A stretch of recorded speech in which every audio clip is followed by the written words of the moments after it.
好，好，明白，辛苦啊。苏有亮的家人已经准备安排火化了。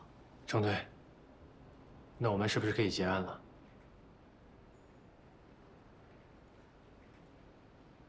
有一点我一直没想明白，突发心肌梗塞并不会立刻死亡，一般病发时都会有一个过程，而人在这个过程中会因为痛苦而挣扎，甚至求救。但安陆然报案的时候，虽说当他醒过来，苏有亮已经死了。他们两个一整晚都在一起，他居然没有发现，这不是很奇怪吗？会不会是睡得太死了？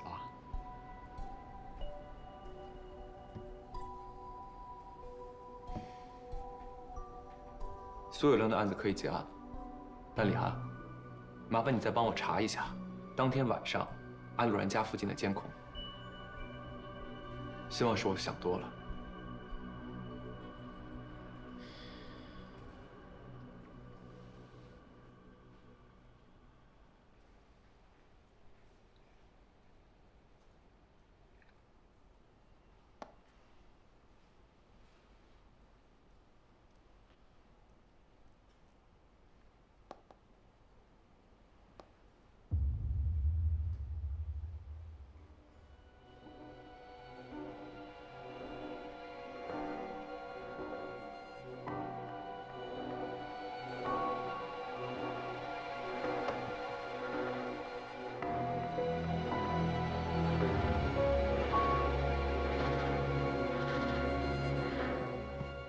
小凤，程队，我查到苏有亮死的那个晚上，安陆然在永兴海滨的一个私人小超市有线上消费记录。我刚刚查了监控，发现确实是他本人到店消费，买了一条烟。这个安陆然果然有问题。那个时间段，苏有亮很可能已经死了，家里放着一具尸体，没有报警，却跑到海滨去。有他后面的行踪吗？海滨区域环境有些复杂，周边有渔村、泳场、集装箱民宿区，监控盲区比较多，不能确定后来去了哪儿。海滨派出所刚报来一个重要线索，就在苏有亮死亡当晚，海警截获了一艘偷渡渔船。常老大说啊，这些偷渡渔船呢，都是做非法移植生意的，有不少偷渡客已经配型完来提取骨髓的，当天来回，像是个黑市。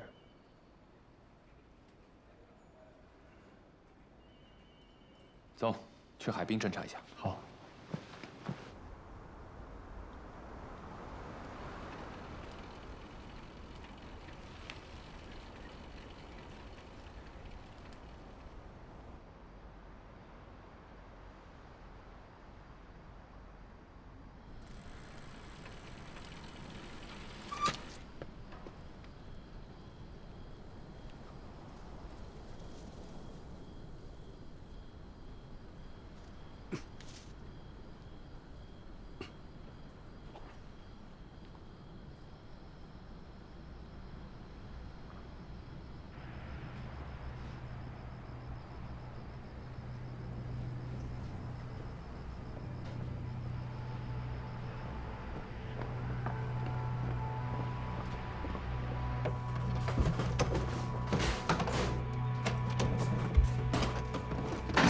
怎么还没收拾好？活动走得快点，手上活小心点，越忙越忙。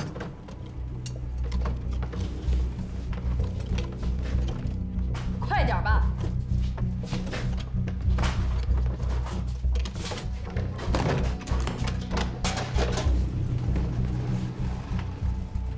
哎，沙滩上的脚印清理点。好，知道。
沈警官，这么晚来海边约会啊？你呢？这么晚了，是刚送走了谁，还是在等谁？谢谢啊。没事。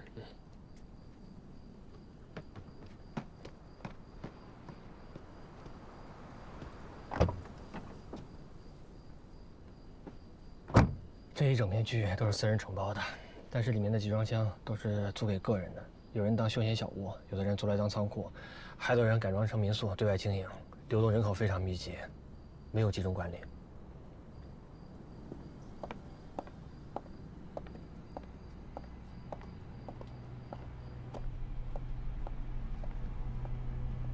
唐可盈吗？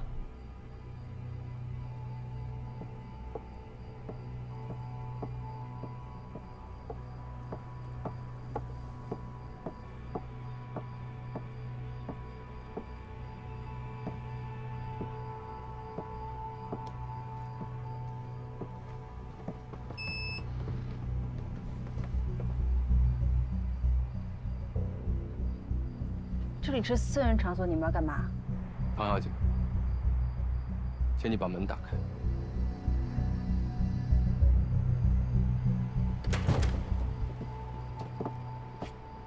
小唐，你怎么跟杜警官在一块儿呢？还带这么多人？你为什么在这儿？我被渣男骗了，孩子又没了，心情不好。我约小唐找个安静的地儿闺蜜夜话，也不行吗？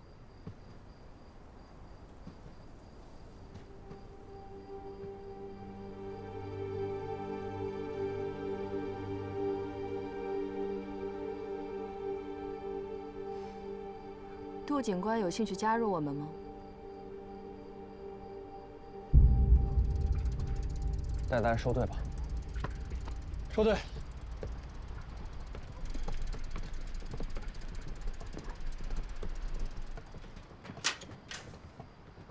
你怎么会来这儿？我怀疑苏有亮猝死的那天晚上，安如兰来过海边。因为我查看了一下当天急救人员携带的记录仪，发现了这个。安如兰的这件衣服是纯天然草木染染出的姜黄色。姜黄有一种特性，遇碱会变成红，遇酸又会恢复成黄色，所以上面的红色污渍，并不是血，也不是颜料，而是我怀疑她的这件衣服沾上过海水，随后又经过了某种带酸性的环境，所以上面才会出现一条条黄色的痕迹。李涵有查到，案发当天只有这片园林喷洒过酸性农药，所以我就找到了这儿。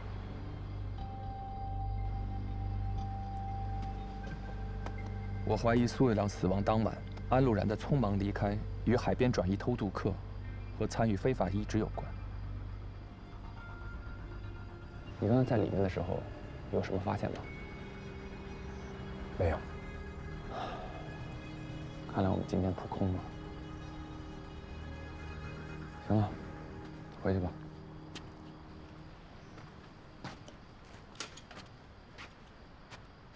哦，我是骑车来的。装我车上。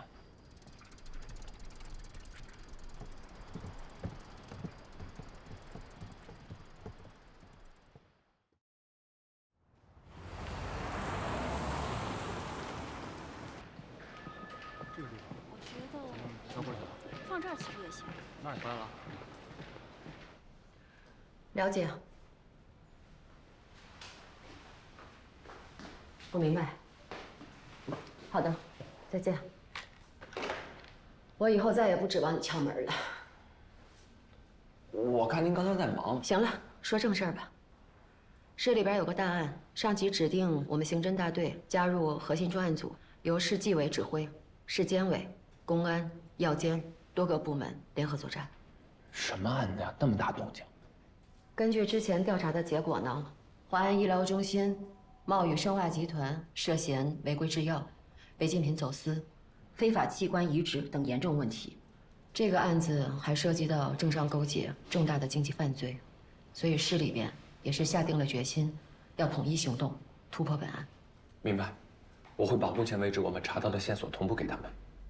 目前这个案子所涉及到的这些单位背景复杂，性质敏感，我们的任务就是要彻查幕后深层次的刑事犯罪。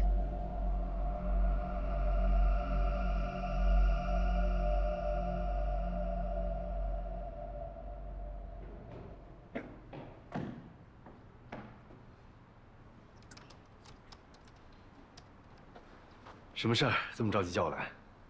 你看，这些都是我用于实验的基因样本入图，它们的主人都存在着不同的基因缺陷，有一些会影响身体健康，有一些会影响心理健康。基因通过测序后形成的热图会让这一些可视化。目前我们比较公认的几种对犯罪人格有影响的基因，除了你之前很熟悉的 MAOA， 还有 COMT 和 DRD4等基因，它们会先天影响人情绪的稳定性和认知功能的强弱。另外 CD38等基因会影响人的亲社会行为。找到这些基因在热图中的表达规律，会弥补你对人格先天成因认知的缺失。我能通过色彩和形状的协调性，一眼看出草间基因的问题，也一定能看出这些。把这些都给我。这些都是保密的，你不能拿走。哦。不过，你可以在这儿看。好，来。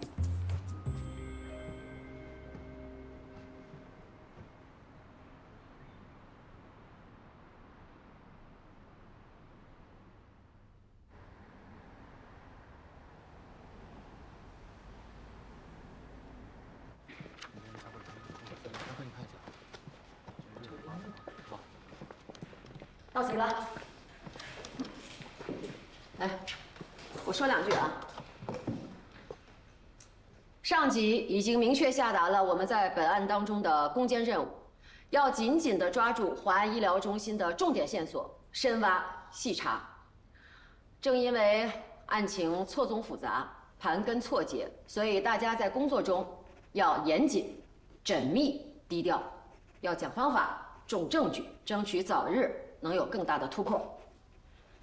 好，接下来我们梳理一下华安医疗中心的重点线索。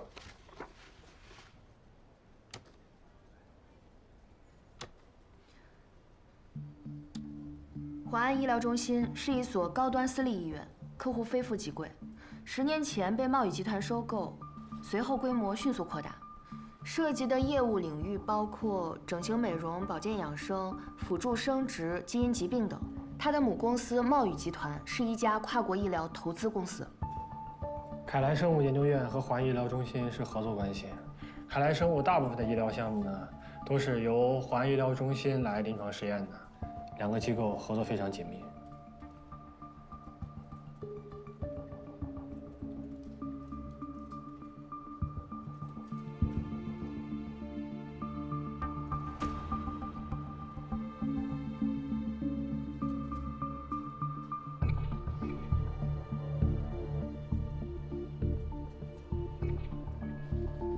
唐可盈作为这两个机构的共同联络人，是我们接下来调查的突破口。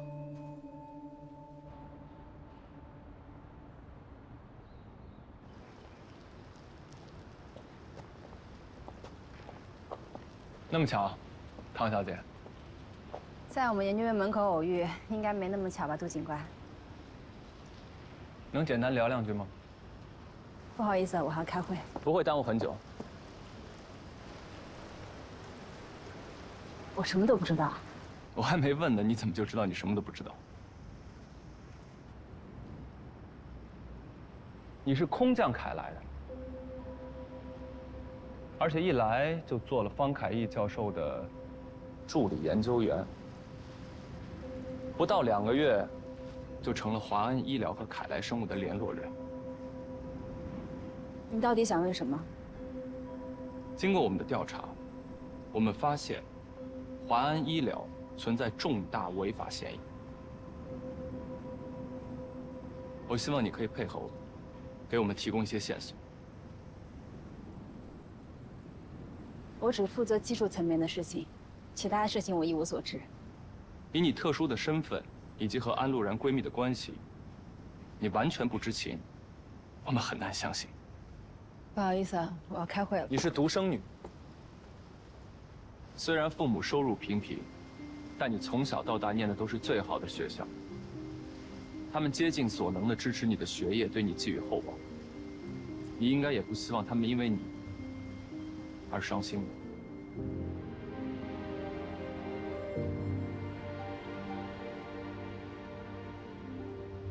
雪崩的时候，没有一片雪花是无辜的。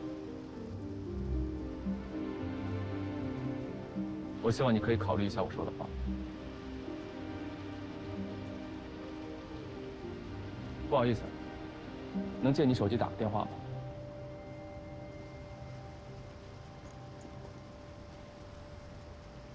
谢谢。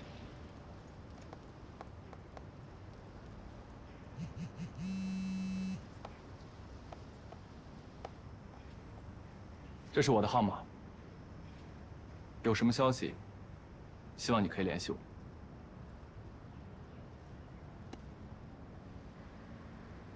不耽误你开会了。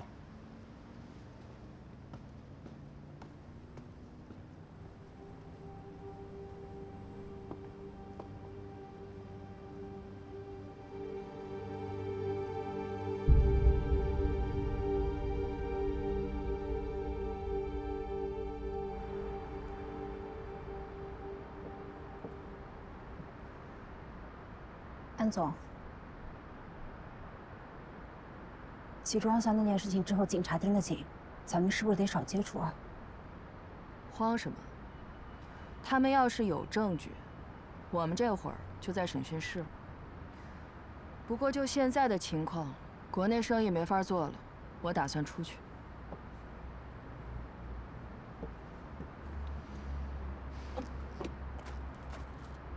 那你的意思是，要留我一个人在这扛？你想跟我一起走吗？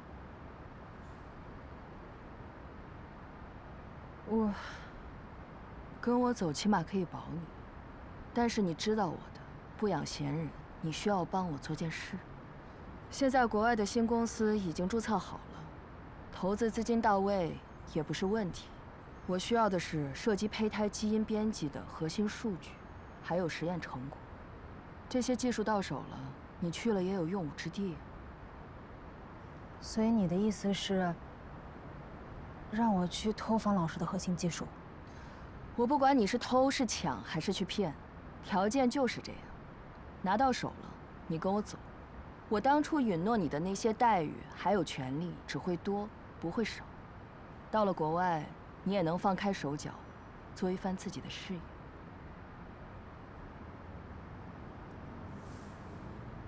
那方老师怎么办？你在逗我吗？你还担心他？你可没资格担心他。不会，你仍旧对他不死心吧？这么多年了，你在他身边转悠，他要是对你有心，早就成了吧？说好听了，你是他的心腹；说不好听，你在他眼中就是一堆基因代码。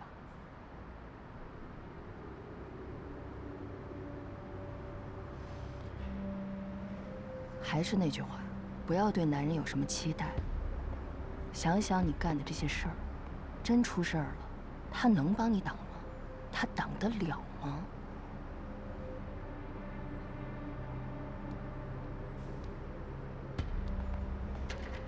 但主要他做事特别谨慎，涉及胚胎基因编辑研究数据还有实验成果数据很庞大，我必须得找机会我才。所以你知道这些核心数据保存在哪儿？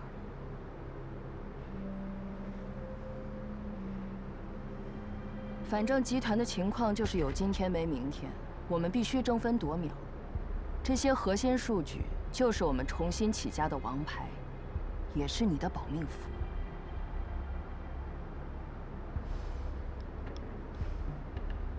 妹妹，你的命运掌握在你的手里，我的未来也掌握在你的手里。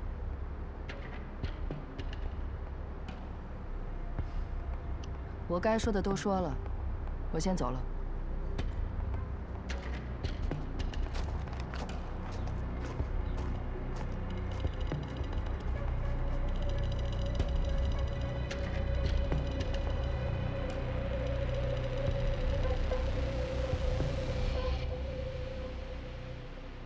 这一项里的 RNA 分子结构产比很特殊，得着重研究一下它的形成因素。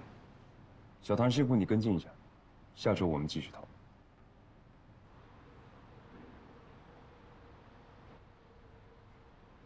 听见了吗，小唐？听见了，方老师。晚上跟副院士吃饭，你们跟我一起去。方老师，我有点不太舒服。那你休息吧，你们跟我去。好的，方老师。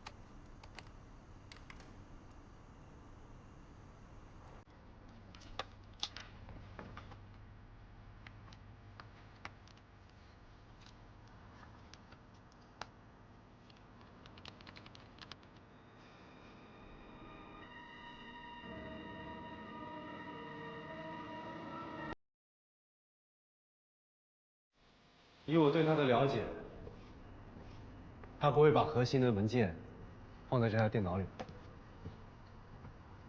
沈老师，谁让你来的？我帮方老师。是安陆然吗？上次在集装箱的时候，我就看出了你在帮他做事，所以他让你来做什么呢？拖研究成果。你应该知道，他让你这么做是犯法的吧？沈老师，能不能不要告诉方老师？我能看得出来，你现在已经迷足深陷了。唐可颖，你只是一名普通的工作人员，这趟浑水你趟不起的。不要一错再错。不管你跟安如兰做的什么交易，及时止损。放弃吧。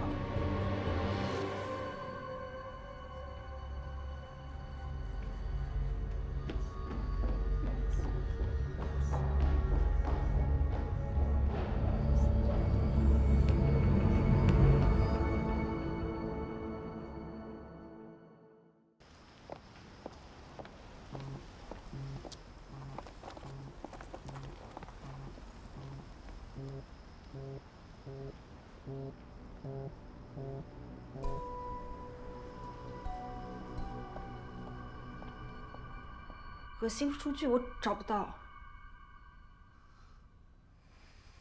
找不到？怎么可能啊？你不是很了解他吗？他不是很信任你吗？你是找不到，还是你对他还抱有幻想啊？我真找不到。唐可盈，你清醒一点。方凯一他就不喜欢你，你在他眼中就一文不值。别说了。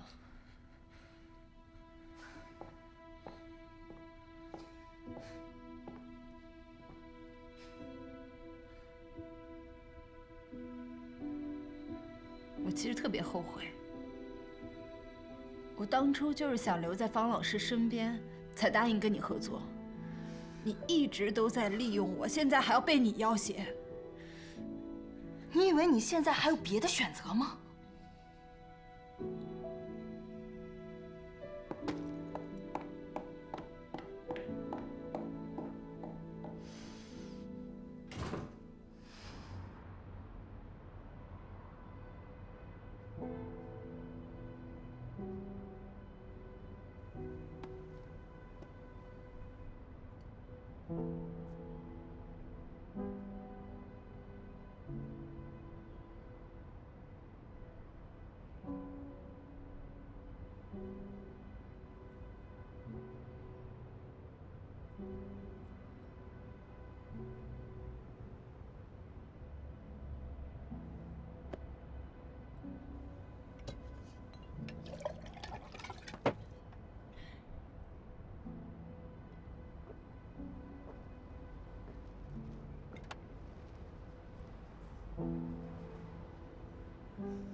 谁呀？方老师，是我。有什么事儿明天再说。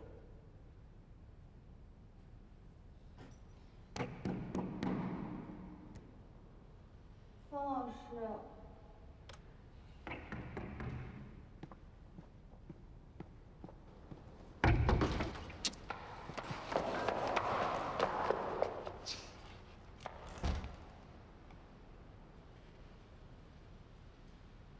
你喝酒了？我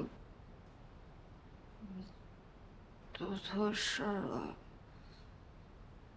对不起，方老师，对不起。如果是想谈你潜入工作室这件事儿，那就不必了。他们都在逼我。安主任说，如果不拿到核心数据，他就让我承担一切的后果。而且那个警察杜晨，他也盯上我了，我真的是受不了了。方老师，我其实想了很久，我是觉得，我觉得我们可以把核心数据交给安陆然，安陆然只要一走，他就不会牵扯到其他事儿了。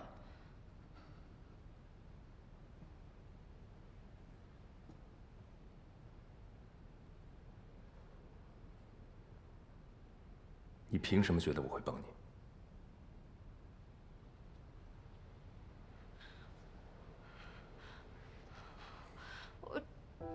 我只是想摆脱他，我想跟你。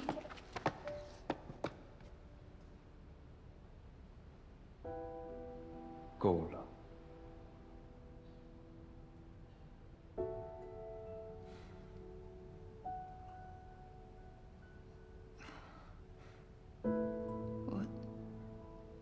我从头到尾做的这一切，我都是因为你。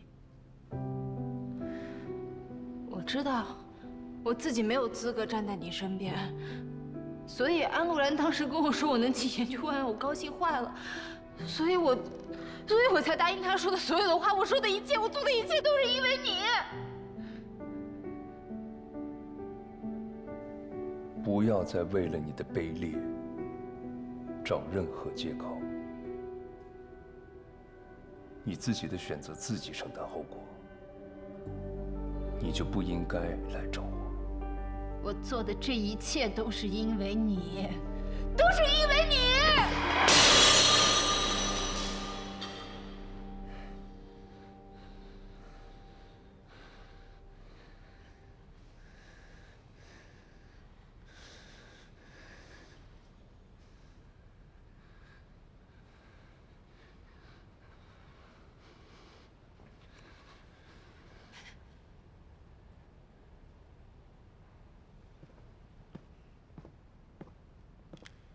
对不起，我失态了。去吧，我这儿留不下你了。去找安陆然，让他安排你出去。只有他能帮你了。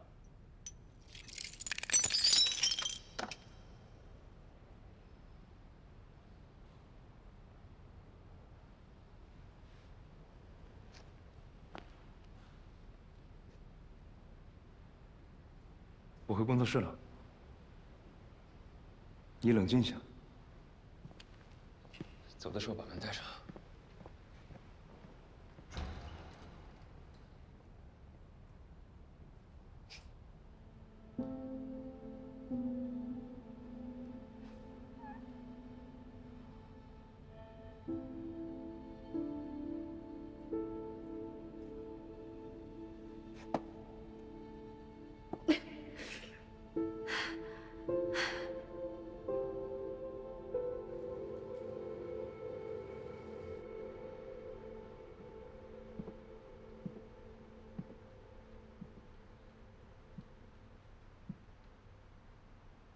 还没回去呢。啊，在看基因样本，不知不觉就到现在了。你手怎么了？没事，划了一刀。要不你教我画画？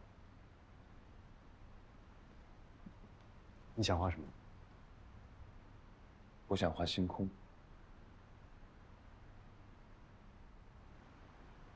但是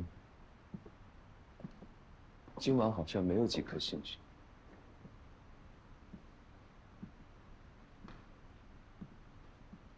星空是一种想象，每个人仰望星空的角度，会折射出他内心看世界的独特方式。每一颗星球都是宇宙的细胞，而生命体的每个细胞又都是宇宙。一片草叶的功德，不亚于星辰的运行。沃尔特·惠德曼的诗。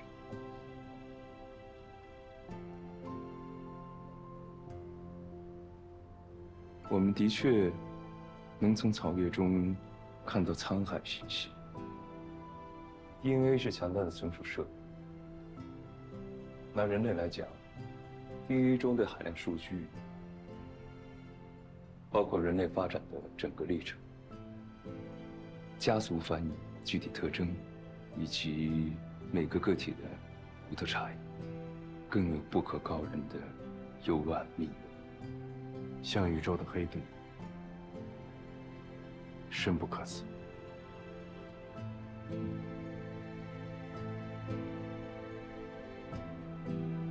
我很想知道你的星空是什么样子。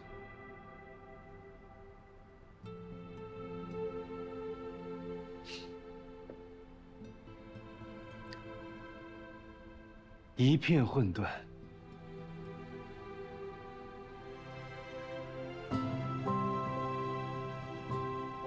为什么？可能也映射了我最近的心境吧。接触的案子越多，就越感觉自己走向了迷雾的深处。人性的迷雾，灰色、复杂的。可你的工作应该是黑白分明。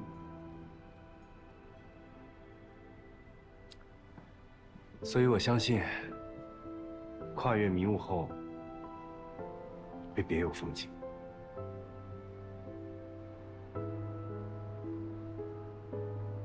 在我这里，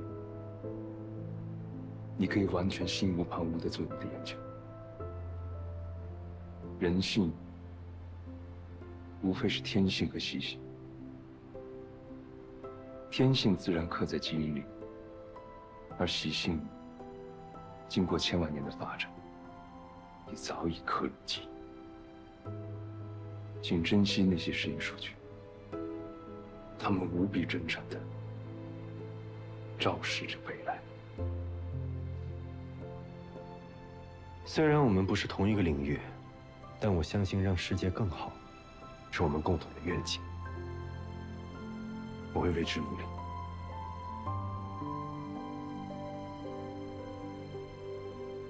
走，画星空去。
程队，唐可盈失联了。怎么可能？我昨天还见过他。他今天一直没去上班，电话也没人接，研究院的同事也不知道他去了哪儿。监控查了吗？查了，他昨晚8点半离开凯莱生物研究院，9点半左右进入安陆然家别墅，停留了大概20分钟，离开的时候走得很快。晚上11点半，他又出现在方凯义的住处，方凯义是10分钟之后离开，彻夜未归，而唐可盈是直到半个小时之后才走出小区，打车离开。目前监控看不出有什么异常。那之后呢？他去了哪儿？跟谁接触？他乘车一路朝着海边方向，大概位置是北江东南方向的荒滩，但那附近旅游开发不成气候，监控不太全。后来去了哪儿就查不到了。在他失联前，方凯义是他最后见过的人。目前是这样。我知道了。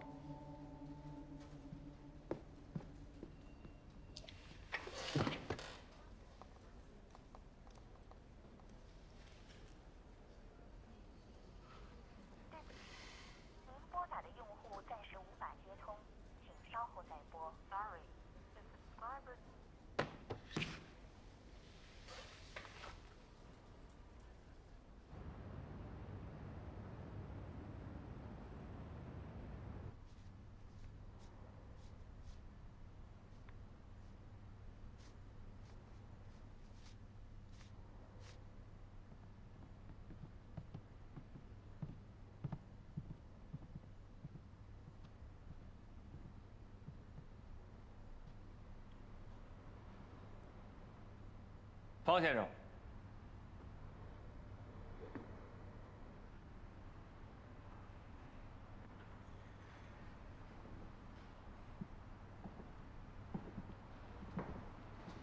你知道唐可盈在哪儿吗？不知道。昨天晚上11点半，他是不是去过你的住所？对。唐可盈怎么了？我昨天晚上在这儿见过他，大概晚上8点多。你见过他？对。他昨天晚上来，想要拷贝方老师电脑里的资料，然后我们聊了2句，他就走了。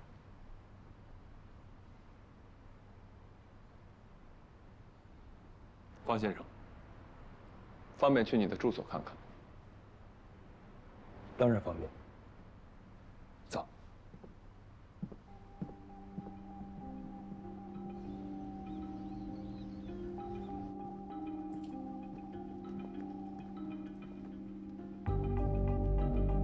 随便看看。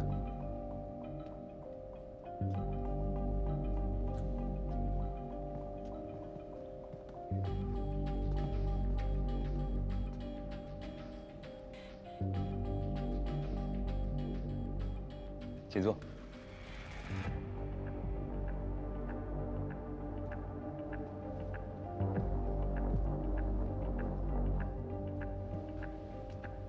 唐可盈在11点半到11点40这段时间来找你。对，跟我沟通一些工作上的安排。你们起争执了？没有。那里原本有个玻璃花瓶，不小心打碎了。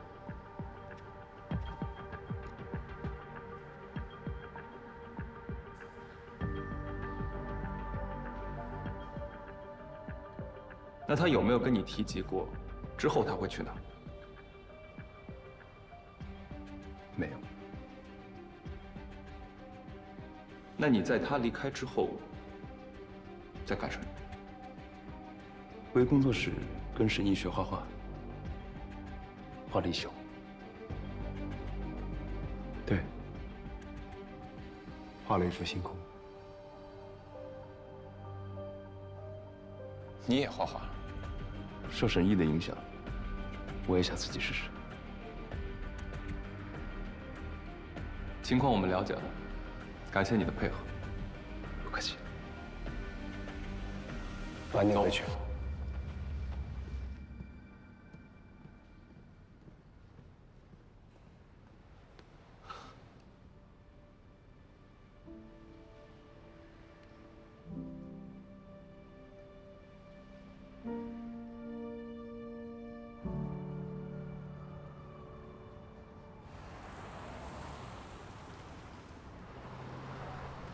唐可盈手机信号消失的地点是在百川路沙滩附近。有渔民提供线索，见过唐可盈昨晚2点左右走进一艘废弃的渔船。那方凯义呢？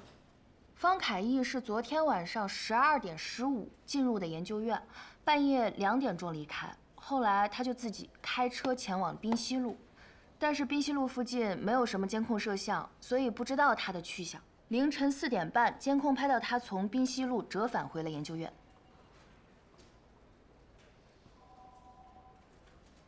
滨西路离百川路不远。嗯。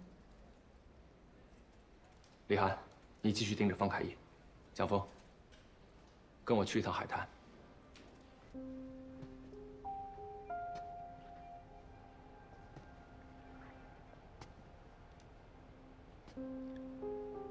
花瓶应该不是不小心打碎的吧？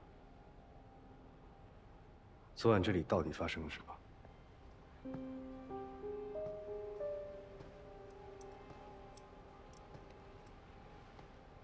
我原本以为他是来跟我道歉的，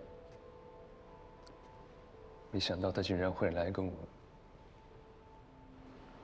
是啊，他这种心思确实让我产生了非常非常强烈的羞辱感。我没想到他竟然会这么想，以至于他会失态。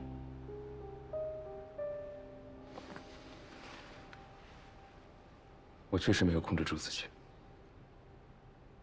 但我真的没有伤害他。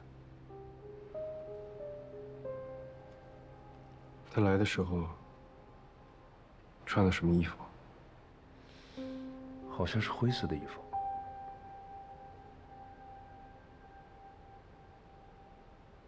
你是在审问我吗？我难道不需要确认一下你跟这件事情的关系吗？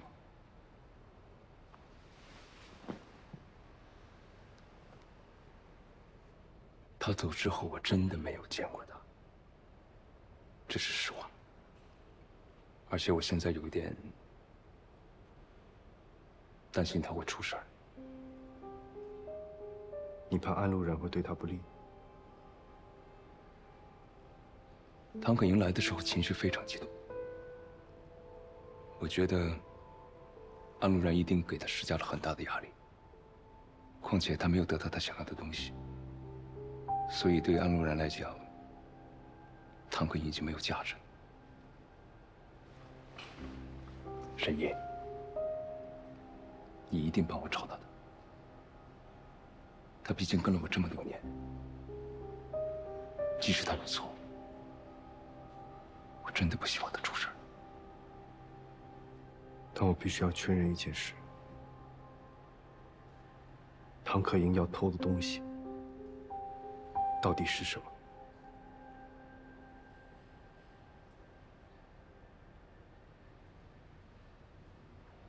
你把他藏得这么隐蔽，安陆然又这么看重，甚至得不到的情况下，还有可能对唐可盈不利。所以你现在必须要对我坦诚，这关系到唐可盈会遭遇什么。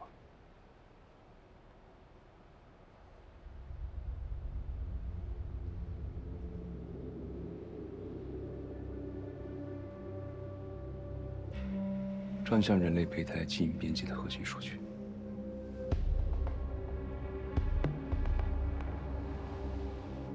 你放心，对人类胚胎进行基因编辑本身不违法，它的边界在于基因编辑的成果是否按照法律法规储存或销毁。根据国际惯例，编辑过的胚胎14天之内必须销毁。以大部位植入人体才是犯罪。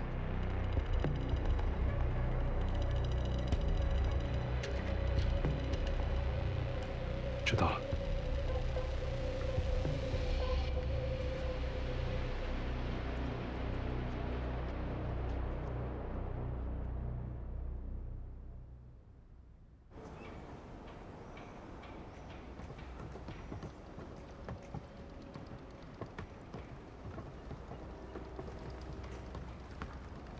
怎么样？整个船舱都被仔细的清理过，没发现明显的血迹。不过我们在船舱的地缝里发现了这个，在上面提取到了还没有完全挥发的氰化物。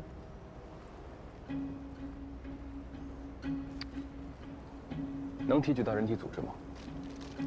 有的话应该可以。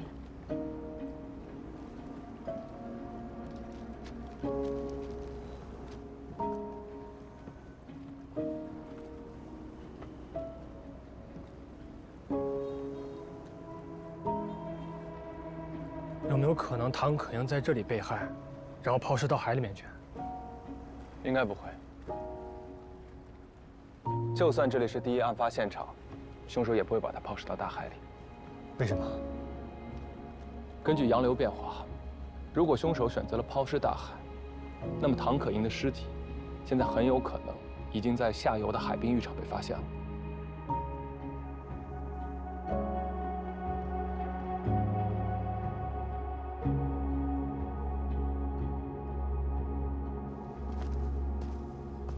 从海边出来，不管去哪儿，都会经过这条小路。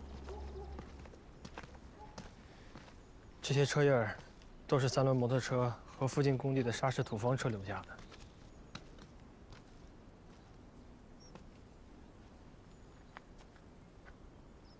这条宽一些的，应该是商务车的轮胎印。那个方向是什么地方？好像是个渔村。你带人去那个村子，问问村民昨天晚上有没有看见过商务车。好。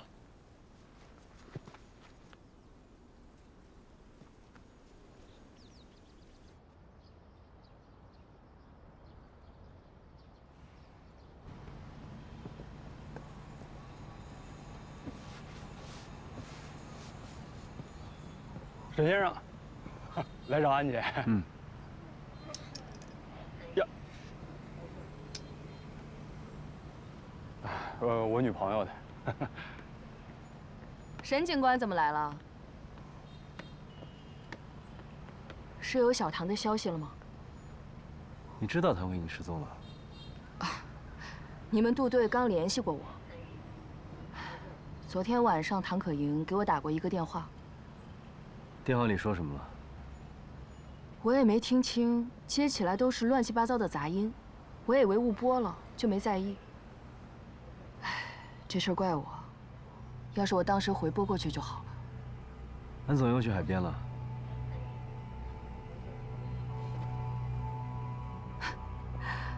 民宿还有个功能是约会，不是吗？沈警官还有事儿吗？没有了。那没事儿，我先走了。啊，有小唐的消息，第一时间告诉我。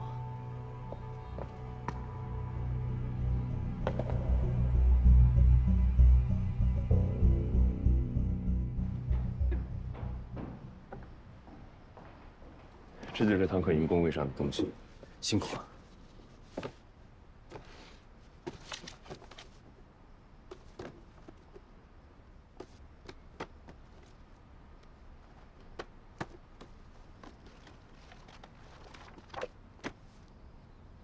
对了，唐可英去找你的时候，你有注意到她的指甲吗？什么指甲？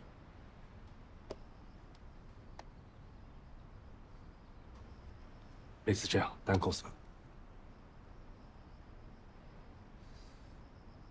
好像有点印象，我真的没注意。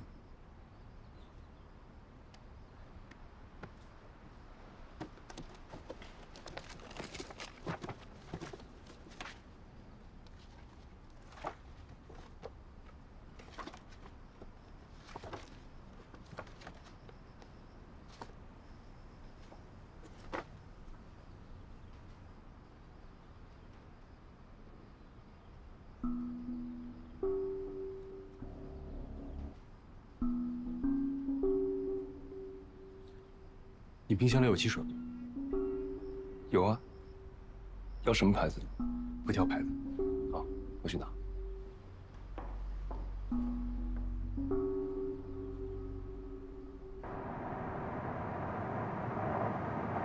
程队，昨天晚上的确有一辆商务轿车开进过渔村，还因为天太黑，车速太快，撞伤了一只村民的狗。村民说司机是个男的。车牌号呢？天太黑了，他也没留意。哦，但他说当时司机说正要去明南里的动保小院，答应会把狗送去治疗，然后送回来。行，我知道了。你好，小五，导航去明南里。导航到明南里。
你怎么在这儿？是人的。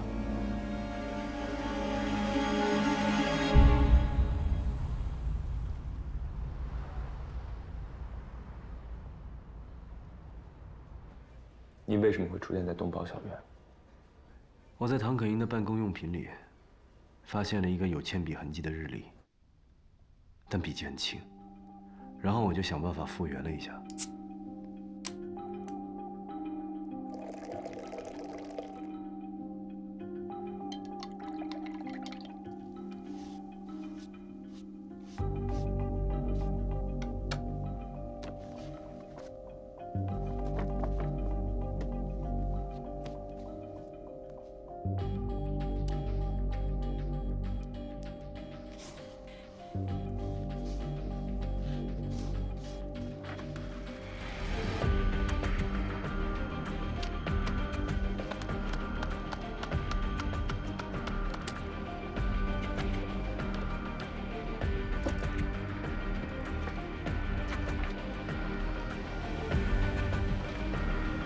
动保小院，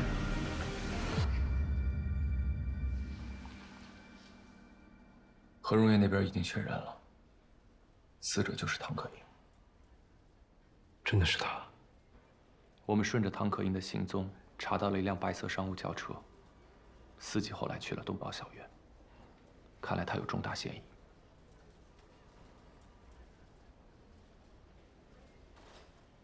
唐可英最后3秒钟的通话是和安陆然，安陆然的鞋应该是去过海边，车、司机，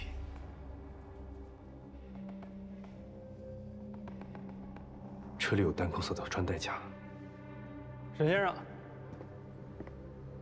来找安姐。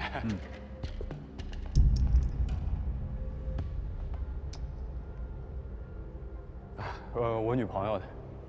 我昨天见到唐可盈的时候，她似乎戴着单扣色的穿戴甲，会有这么巧吗？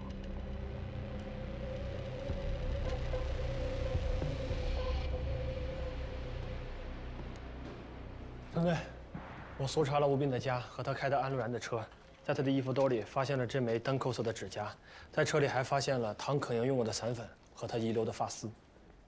另外，根据安陆然小区的监控，前天晚上9点07分，这辆车回到了安陆然的别墅。凌晨1点，车又开出去了，一直到凌晨5点48分才回去，在外面待了将近5个小时。开车的是吴斌，但是车辆的私密性很好，看不清楚安陆然是否在车里。车离开的时间是晚上1点，到达动保小院的时间是3点。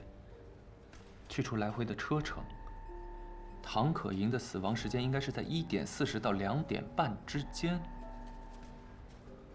死因有了吗？找到了部分颅骨有形变，怀疑遭受过击打，有颅骨骨折的迹象，但不致死。结合我们在废弃渔船内提取的药剂，怀疑还是药物致死。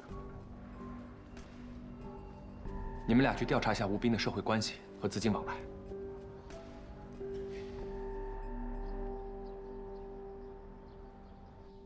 昨天晚上我就在家呀。之前有一个应酬，不到9点就散了。我回来之后就没再出去过。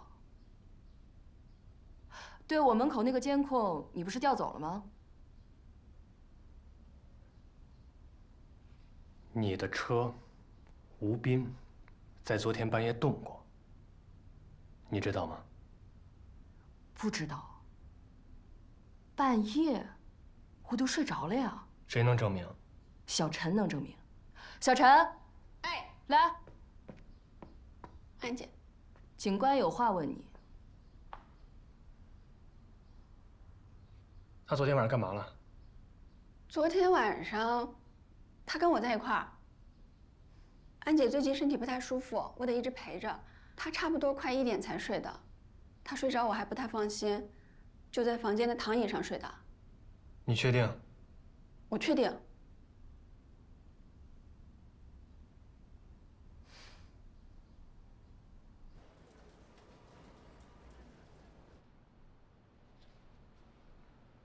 吴斌，昨天晚上去了动保小院是吧？还用了焚烧炉。那么晚了，去那儿干什么呀？唐可盈你认识吧？我们在你的车后座发现了他的头发。昨天晚上呢，你们俩见过面。人是我杀的。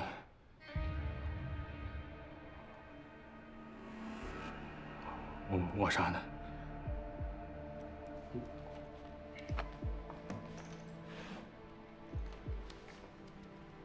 你为什么杀他？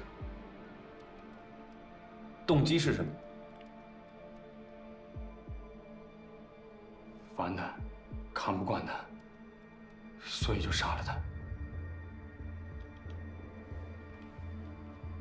昨天晚上，你开着安陆然的车，跟别人没关系，人是我杀的。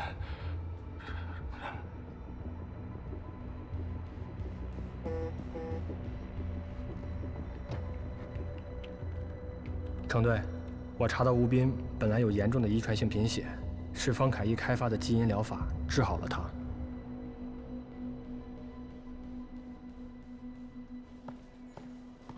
有线索了。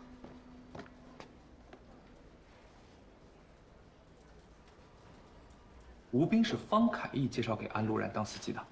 是，不仅如此，我还查到方凯义几乎每隔3个月，就会用自己的私人账户给吴斌汇款，汇款的金额越来越大，看下来应该不是普通的救助，而是让吴斌帮忙的酬金。这些酬金都被吴斌汇回了老家，老家的人可以证明，目前是这样。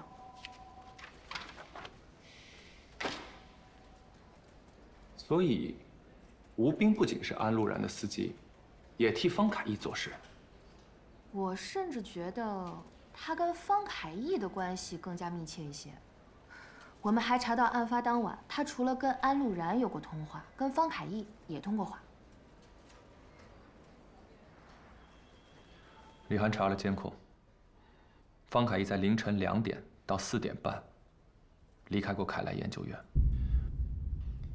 同时，季侦还查到吴斌和方凯义昨晚有通话记录。我昨晚一直在他的工作室，他跟我一起在画画。你确定昨天晚上方凯义一直跟你在一起吗？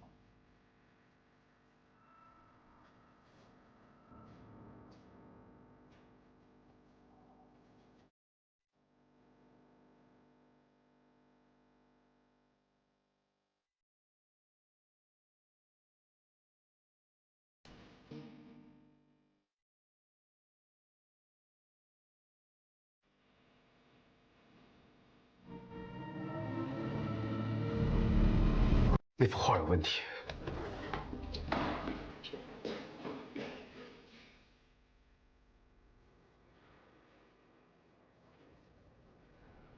我们查到，你除了给安陆然当司机之外，跟方凯义呢有经济来往。开来生物研究院一般都有动物实验，唐可盈就会联系我，让我帮他们把实验动物尸体送到动保小院火化。要这么说，你也为方凯义干活了？不固定，有活就干，算是私活吧。除了运送实验的动物尸体之外，你刚才说这个私活都包括什么呀？没了。没了。你跟方凯义私交怎么样啊？人家是大老板，怎么可能会跟我有私交呢？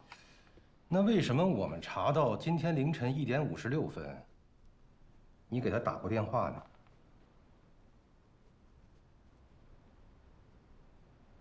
你们说什么了？啊，我打电话问他，怎么能神不知鬼不觉的把人的尸体处理掉？为什么找他呀？我觉得他有文化，什么都懂。你刚才不是说你们俩关系不近吗？他曾经治好过我的病，我不想连累他。他当时怎么说的？他以为我在开玩笑。吴斌，不要在这胡扯八扯的。一般人听到这种事儿就不会认为这是开玩笑。他就没有问你，你为什么要问这个问题吗？问了。但我觉得，他毕竟是我的救命恩人。这种事情嘛，牵扯到他也不好，我就没说。那你有没有跟他说，你处理的尸体是唐可盈的？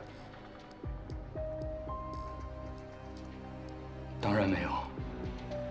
然后我就挂了。尽管我已经说了，跟别人没关系。唐可盈是我杀的。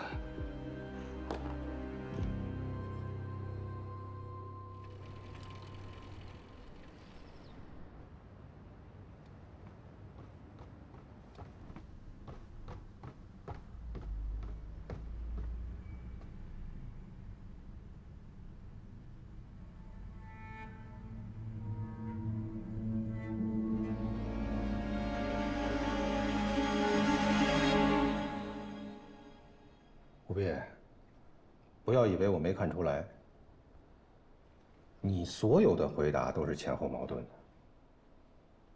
你自己想清楚啊！到这个时候了，得说实话了吧？我能喝杯水吗？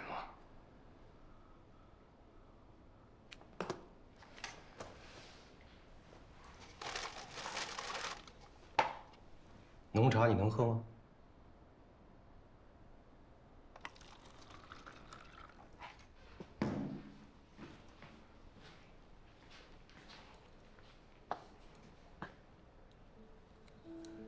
谢谢。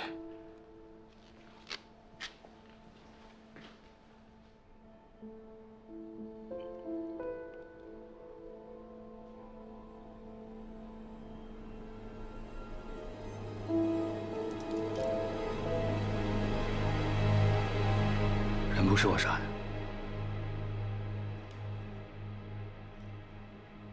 杀死唐可盈的是方凯义。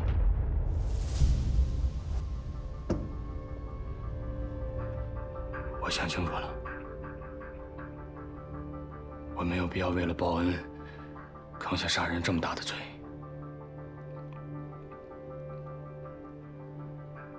接着说，昨天晚上方凯也给我打电话，让我去趟船坞，说有事需要我处理。我是1点多出发的，到了那儿，我就看见唐可英躺在里面，好像是死了。还给你打电话？那你到了船坞，你没有见到方凯医生吗？没有。然后呢？我当时都吓懵了，我就给他打了个电话。他说让我先善后，如果警察抓到我，就让我顶包。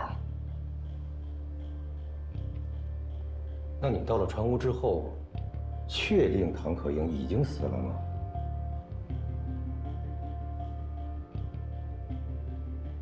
确定。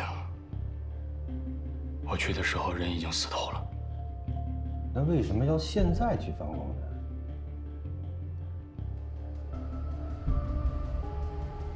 我想活着，人不为己，天诛地灭。有唐可英的消息了吗？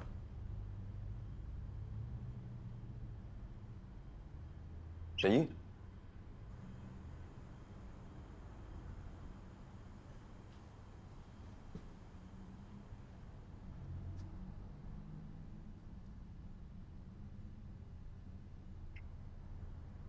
跟我回趟警局，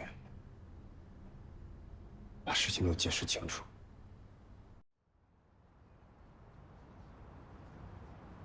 陆警官，这到底什么意思？唐可英是不是你杀的？唐可英，她死了？她怎么死的？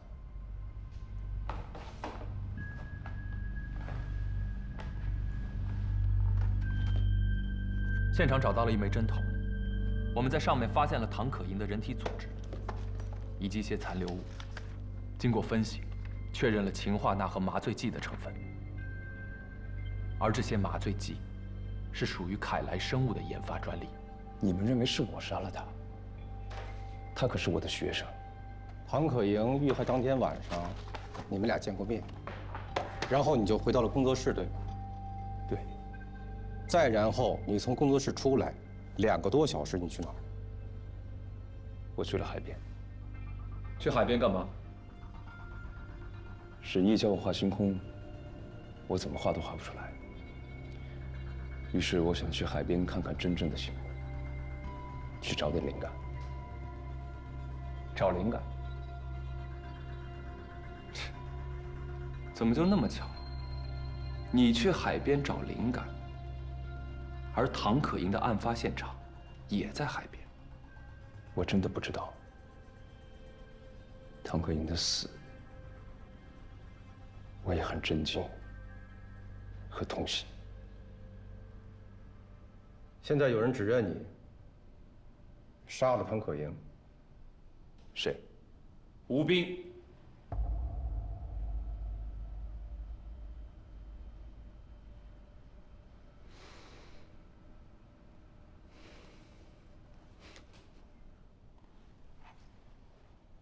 没有什么要辩解的吗？没有。你跟吴斌什么关系啊？原来算是雇佣关系。我的研究曾经治好过他的病，他一直想要报答我。我看他可怜，就介绍他去安禄然那儿当司机。我承认，其实我是想让他帮我监视安禄然。毕竟安禄然的为人，我一直都不放心。所以你才定期给他打钱。对。但现在，我们算是农夫与蛇的关系。农夫好心救了蛇，可到头来，蛇却反咬了农夫一口。对不起，把话说清楚点。虽然我一直认为，人性生来就是恶的，可我一直希望看到人与人善的那一面。可事实证明，有些人的恶真的是不可逆的。你们应该已经查到了，近半年来，吴斌变得越来越贪婪，他向我索取的金额越来越多，而且他还威胁我，说如果我不给他钱，他就去安禄然那儿揭发我。可我还是拒绝了，因为我知道，人的欲望就是一个无底洞。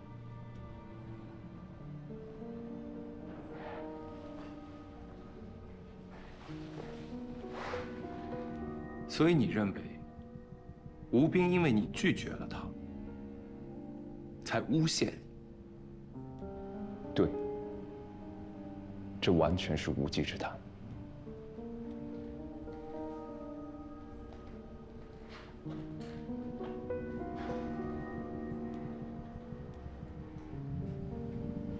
你们还有什么其他的证据吗？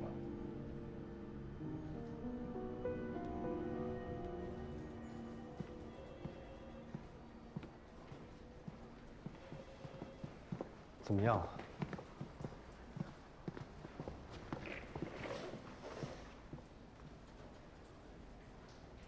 方凯义什么都不承认。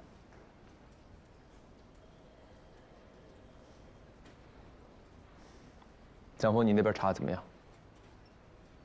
我拿着方凯义的照片，在案发时段所涉及到区域，我都走访了一遍，没有目击者见过他。同时，我也调取了那一块的市政监控，还有商业监控，也没发现什么。唐可怡那边呢？他家还有老家凯莱生物研究院，能查的都查了，还是没有新线索。现在我们除了吴斌的口供，没有任何确实的证据。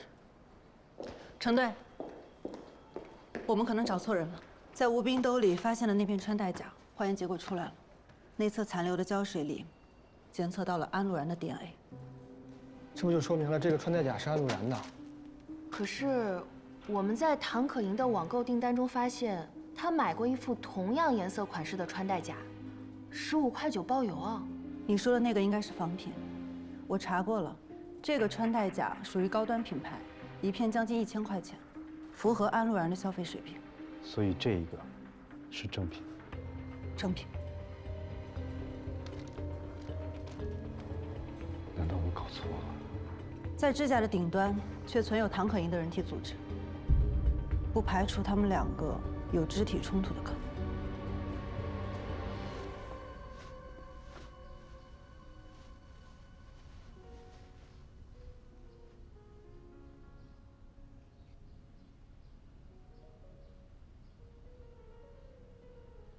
小陈，安姐，你跟着我也有10几年了，我身边最信得过的也就是你了。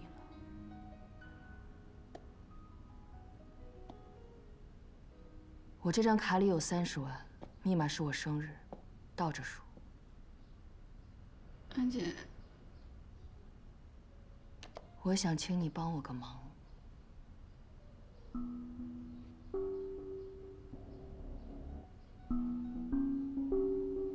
你说这枚穿戴甲是你女朋友的？是。你女朋友是谁？我没固定女朋友。那就奇怪了。我们在这枚穿戴甲上只检测到了2个人的 DNA， 一个属于安禄然，另一个属于唐可盈，并没有你那个所谓的女朋友。你撒谎了。我不懂，别人的东西我不认识。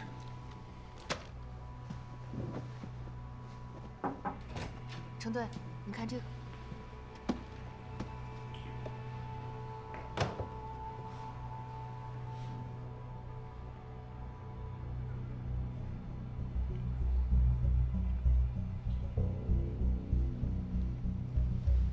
抓紧弄完拿来给我。好。吴斌，安陆然的车载监控是有云端储存的，我们的技术队正在复原，所以很快我们就会知道当天晚上究竟发生了什么。我希望你可以说实话，这是自首情节。我们可以申请向法院求情，让他们适当量刑。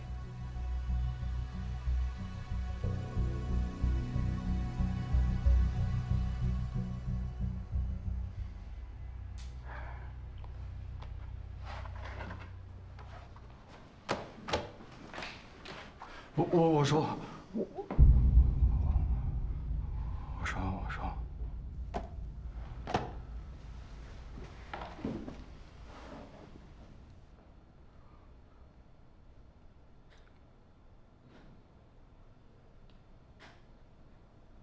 杀死唐可英的是安陆然。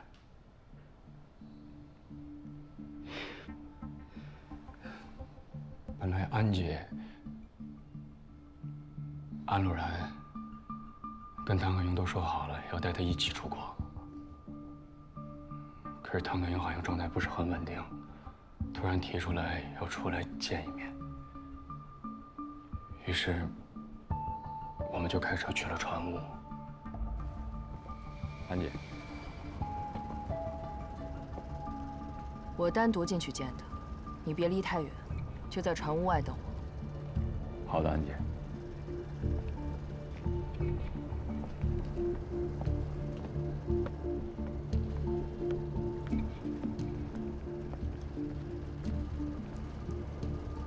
什么叫不跟我走？2个小时前电话里说好的事儿，你怎么又变卦呀？我改变主意了，不管跟着你还是跟着方凯义，我都没什么好下场。我决定要离开你们，过我自己的生活。这不识好歹！1000万，立马打给我。什么意思啊？要么给我钱我走，要么鱼死网破。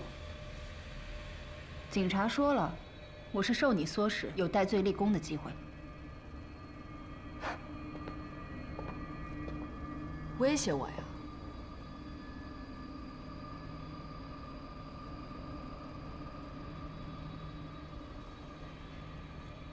可以，我理解你的选择。但是你先跟我走，到了国外一落地我就给你打钱，这样你既不用在国内担惊受怕，又可以彻底摆脱我，一举两得。你还帮我当傻子？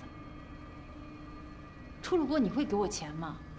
恐怕我连保住小命都要对你感恩戴德了吧？那我凭什么相信你呢？你必须得相信我。我有警察联系方式，我可以随时让你进去。你疯了吧？都是你们逼的。安姐，我现在只想拿到钱，你给我钱，我立马离开北疆。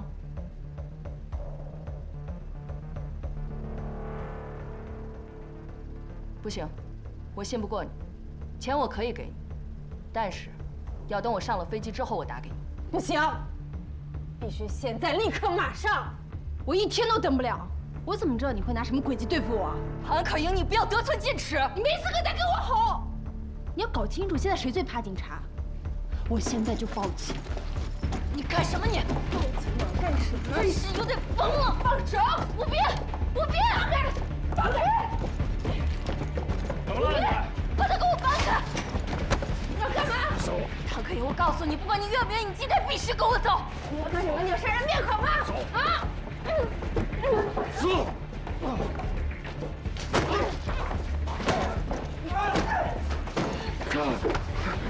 你回来！回来！放开！哪儿也不许去！你放手！放！安姐，他带了，动完了，死得真急。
所以一开始你诬陷方凯义，也是安陆然指使的。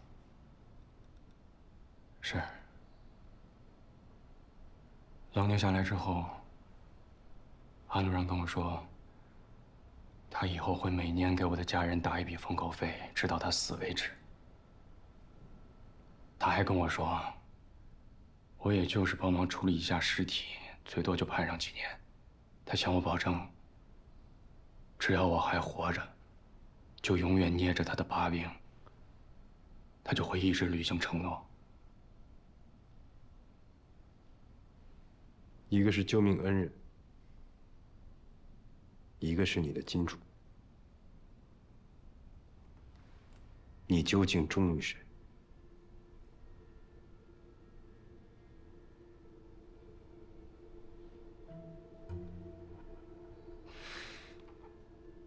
人不能只是活着，活下来之后还要生活。我这个病一辈子都需要花钱。从小治病，家里人已经为我付出太多了，李滚利欠了一屁股债，我没办法。那你为什么要打电话给方凯义？安陆然说，方凯义的嫌疑最大，动机最明显，要他最有胜算。可惜，他没上钩。我已经把我所有知道的事情都跟你们说了，不相信你们可以去查。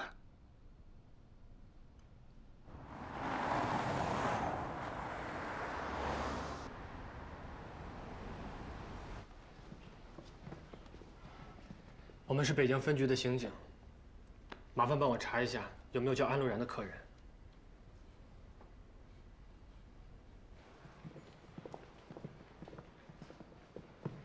哎，程队，车载内存卡数据恢复好了，里面有一段录音，是安陆然在交代吴斌处理现场和尸体的善后内容。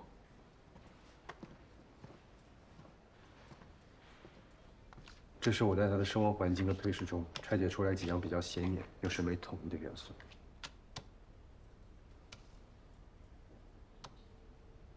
这能说明什么？说明这些信仰的符号，是他追求归属感的一种表现。可能源自于基因病带来的先天性缺陷，让他很不强。你看，关公的摆件就放在床头。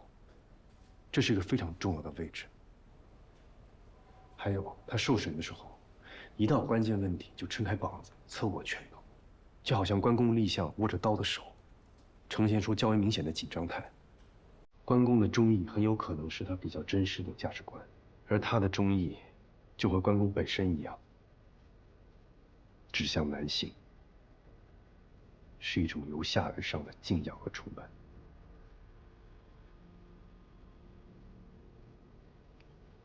所以，你光凭一个关公像，就推断吴斌真正忠诚的人，不是安陆然。而是方凯一。但是我想不明白的是，他为什么一开始要咬死方凯一？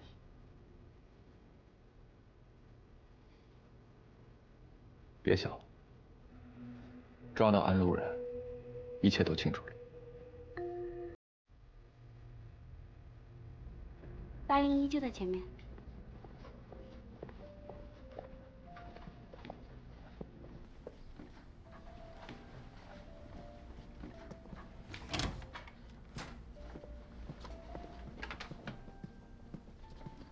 你们是？安路然。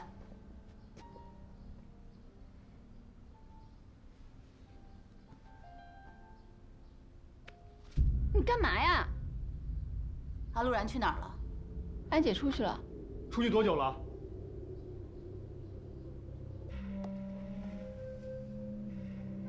这是安路然的手机吗？安路然手机关机。安路然跑了，通知所有人，搜索整个会所。是。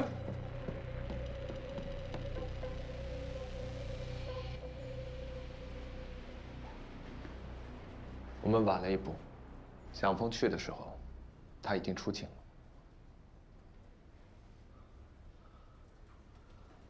那接下来怎么办？督察，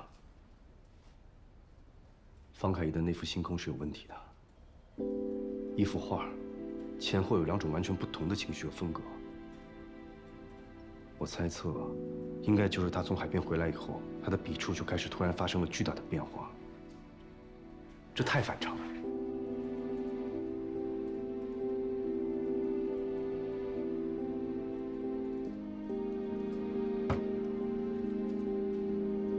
为什么？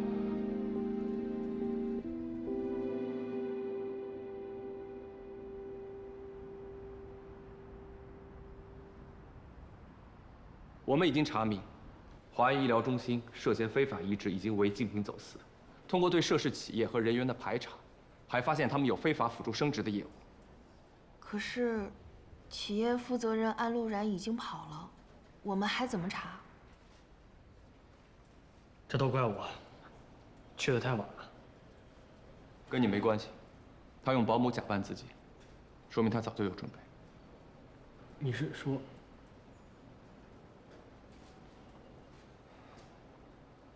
我们上当了。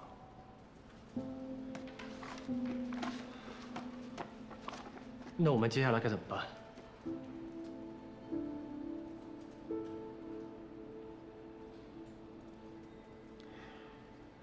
安路然虽然跑了，但华安这条线不能放。接下来，我们要彻底排查华安所有的利益链。我相信安路然是急急忙忙出警，不可能把所有东西都藏好。是。沈老师怎么没来开会啊？不知道。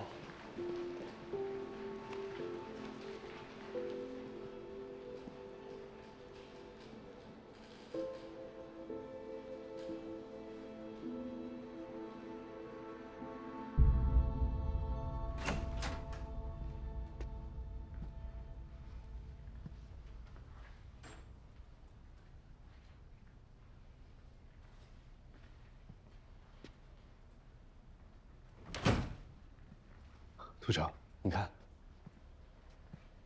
我还原了方凯一的星空图。从笔触上来看，我能强烈的感受到那2个小时一定是某种特殊的经历让他产生了巨大的情绪波动，比如见了什么人，或者发生了什么让他震动的事。总之，事情绝对没有那么简单。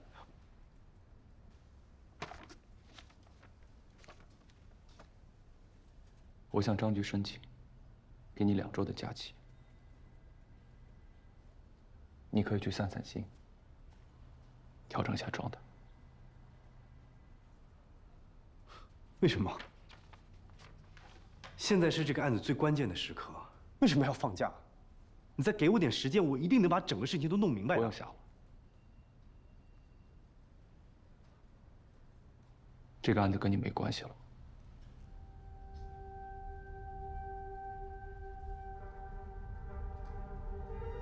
你什么意思啊？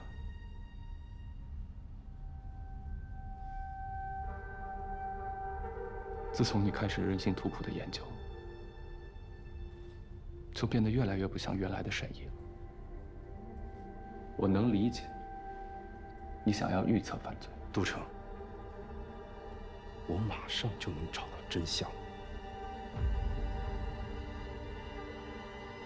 真相是我们上当了，从头到尾，整件事都是安禄然设置的圈套。吴斌就是安禄然故意给我们的幌子。他一开始说是自己杀了唐可意，后来又咬方凯义，最后才说是安禄然。这一切都是为了给安禄然逃跑争取时间。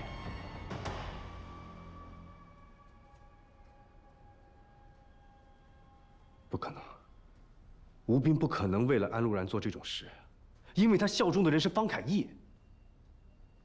都城，你相信我，你一定要相信我。我哪次没有相信你？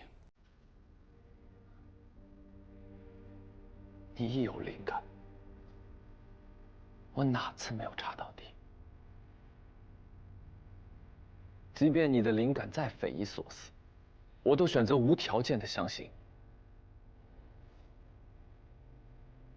我希望自己可以保护好我的同事，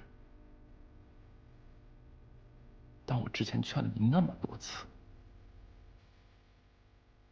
你依然无动于衷，越陷越深。沈毅，但你有没有想过，你的直觉可能会对99次，但哪怕错1次，我都承受不了。